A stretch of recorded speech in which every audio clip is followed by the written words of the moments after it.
থেকে 2018 সাল পর্যন্ত 2014 সালের নির্বাচনে আওয়ামী লীগ বিএনপিকে বারবার আহ্বান করার ফলেও বিএনপি নির্বাচনে অংশগ্রহণ করেনি, কিন্তু অন্যান্য অনেক দল নির্বাচনে অংশগ্রহণ করে এবং 2018 সালের নির্বাচনে বিএনপি নির্বাচনে অংশগ্রহণ করে 5টি আসন পায়।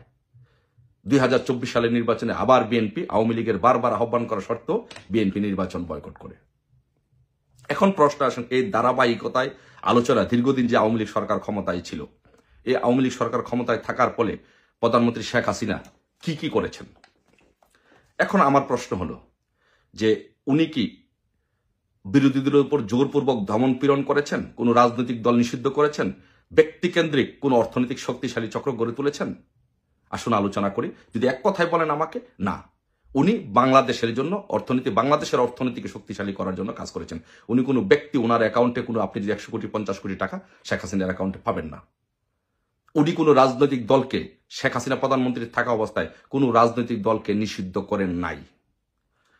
প্রত্যেকটি রাজনৈতিক দল, বিএনপি এবং 71-এর পরাজিত শক্তি জামাত সহ সকল রাজনৈতিক দল বাংলাদেশে মিটিং মিছিল করতে পেরেছিল এবং ঢাকা বিশ্ববিদ্যালয়ের ডাকসু নির্বাচনে ছাত্রলীগের বিপরীতে বিপি নুরুল হক নূর ভিপি হয়েছিল।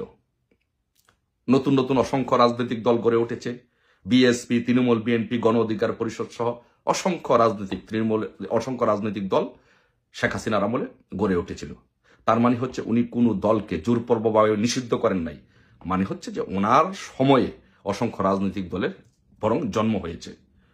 আপনি যদি দেখেন, মিটিং মিছিল করেছে, মিটিং মিছিল করতে কি কারো গলা চিপে ধরা হয়েছে? না। আওয়ামী লীগের আমলে বিএনপি অনেক বড় বড় মিছিল করেছে, প্রোগ্রাম করেছে, জামাত করেছে, অন্যান্য অসংখ্য রাজনৈতিক দল বড় বড় মিটিং মিছিল করেছে, কিন্তু কাউকে গলা চিপে ধরা হয়নি। আওয়ামী লীগের আমলে এই টিভিতে কোন টকশোগুলোতে শেখ হাসিনাকে যাচ্ছে তাই ভাবে গালাগালি করা হয়েছে, আওয়ামী লীগের বিরুদ্ধে বিষোদ্গার করা হয়েছে। আওয়ামী লীগের কোন টিভি চ্যানেল বন্ধ করেছে? করে নাই। কোন পত্রিকা বন্ধ করেছে? করে নাই। কোন রাজনৈতিক দল নিষিদ্ধ করেছে? করে নাই। তাহলে আপনি এই যে ফ্যাসিস্টের যে সংজ্ঞা, ফেসিবাদের যে সংজ্ঞা, সেই সংজ্ঞার মধ্যে আওয়ামী লীগ বা শেখ হাসিনা পড়ে না। শেখ হাসিনা বরং একটি গণতান্ত্রিক দলের নেত্রী হিসাবে গণতান্ত্রিক পন্থায় বাংলাদেশে নির্বাচিত হয়ে প্রধানমন্ত্রী হয়ে এদেশের সকল মানুষের তাদের রাজনীতি করার অধিকার দিয়েছে, গণতান্ত্রিক চর্চা করার অধিকার দিয়েছে। এখন আসুন পক্ষান্তরে আমরা ইনুসের চরিত্র একটু দেখি। ইনুসের চরিত্র কি? আপনি যদি বলেন যে ফেসিজমের যে চরিত্র, ফেসিজমের চরিত্রের মধ্যে অন্যতম হচ্ছে যে একনায়কতান্ত্রিক চিন্তা ভাবনা বা কেন্দ্রীভূত স্বৈরতন্ত্র, বিরোধী দলের উপর জোরপূর্বক দমন, এটিকে ইনুস করছে? হ্যাঁ। কোন রাজনৈতিক দলকে নিষিদ্ধ করছে? হ্যাঁ, নিষিদ্ধ করছে। বাংলাদেশ আওয়ামী লীগের মতো একটি দলকে, যেই দলের নেতৃত্বে দেশ স্বাধীন হয়েছে, সেই দলটাকে নিষিদ্ধ করেছে।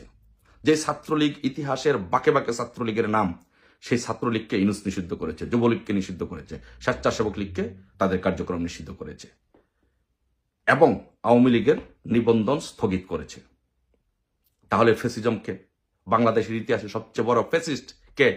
বাংলাদেশের ইতিহাসে ইনুসের কার্যক্রম থেকে প্রমাণিত হয় বাংলাদেশের ইতিহাসে সবচেয়ে নিকৃষ্টতম ফ্যাসিস্টের নাম হচ্ছে ইনুস। এখন আপনি আরো আলোচনায় আসেন। আপনি যদি দেখেন যে বাংলাদেশের সাংবাদিকদের উপরে কিভাবে দমন নিপীড়ন চালানো হয়েছে, বাংলাদেশের সাংবাদিকদেরকে কতগুলো সাংবাদিকের কার্ড বাতিল করা হয়েছে, কত সাংবাদিক আজকে জেলে আছে, কত সাংবাদিক জেলে আছে, অসংখ্য সাংবাদিক আজকে জেলে আছে, অসংখ্য পত্রিকা বন্ধ করে দেওয়া হয়েছে। টেলিভিশন চ্যানেলগুলোতে কোনো আওয়ামী লীগের নেতাকর্মী বা বিরোধী দলের কেউ কোনো কথা বলতে পারছে? কথা বলতে পারছে না। তাহলে কি হচ্ছে? বিরোধী দলের ওপরে কে নির্যাতন চালাচ্ছে, নিপীড়ন চালাচ্ছে? বিরোধী মত প্রকাশের স্বাধীনতাকে কে হস্তক্ষেপ করছে? এই ইনুস। একজন অধ্যক্ষ, সে নাকি আওয়ামী লীগকে সংগঠিত করছে, এই জন্য তাকে গ্রেপ্তার করা হয়েছে। তাহলে ফ্যাসিস্টকে ইনুস। মুক্তিযোদ্ধাদের গলায়, যাদের নেতৃত্বে দেশ স্বাধীন হয়েছে, তাদের গলায় জুতায় মালা পরানো হচ্ছে।